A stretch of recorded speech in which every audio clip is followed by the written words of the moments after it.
Se conoció el dato de la canasta de los jubilados, de los adultos mayores, mejor dicho, con un porcentaje que acá veo que supera el 100% ampliamente, Seba. Así es.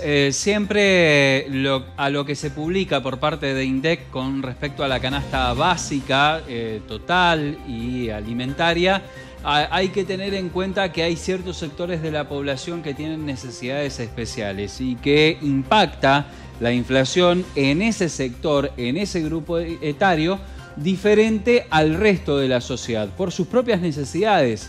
Tal es el caso de la canasta básica del adulto mayor o del jubilado, como se le suele llamar habitualmente, pese a que no es el término correspondiente. Decimos, este dato surge de la Defensoría de los adultos mayores de la ciudad capital, digamos, de la ciudad autónoma de Buenos Aires.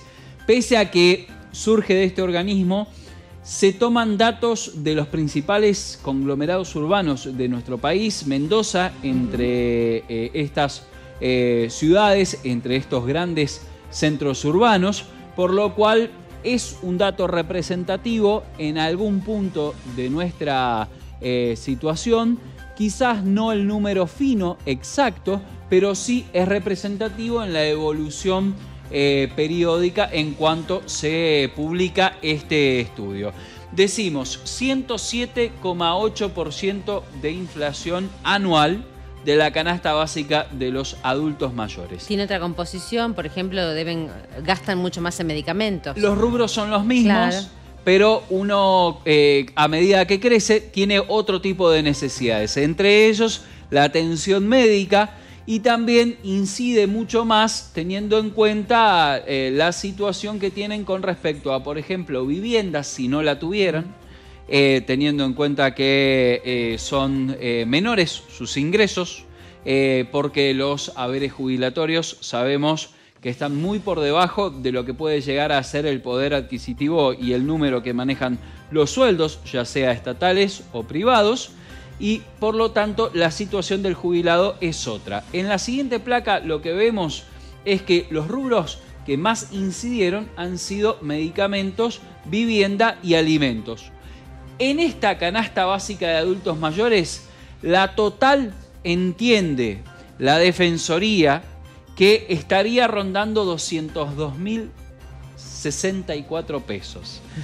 Pero hay que tener en cuenta que una mínima, la jubilación mínima más el bono que se le puede agregar de 15.000 pesos, estaríamos rondando los 70.000 pesos. Estamos hablando de menos del 40% de lo que finalmente se necesita para una vida digna. Sabemos que este tipo de estudios muchas veces tienen en cuenta ciertas necesidades especiales, básicas de la persona. Cuando hablamos de canasta básica alimentaria, es solo aquellos alimentos que se necesitan para subsistir y marcan la indigencia. Las canastas básicas totales tienen que ver con los índices de pobreza.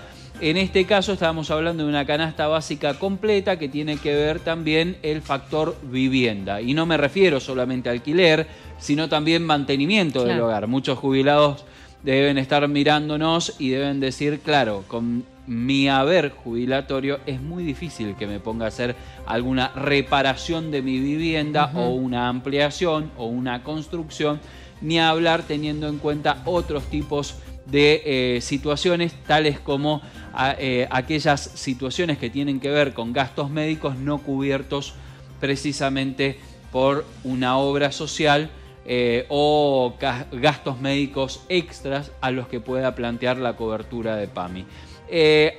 Datos de la Defensoría, decíamos, que tienen que ver con el país, pero fundamentalmente con las grandes zonas urbanas. Distinta es la situación también de la adultez por fuera de los centros urbanos, en la ruralidad, que puede llegar a ser incluso aún más cara. Claro que sí, pero no se mide, ¿no? Eso no se mide porque la realidad es muy dispar. Dependerá mucho de la lejanía con el centro urbano más cercano, o mejor dicho, justamente el nivel de cercanía al centro urbano, los servicios básicos insatisfechos y demás. Gracias, Eva. A ustedes.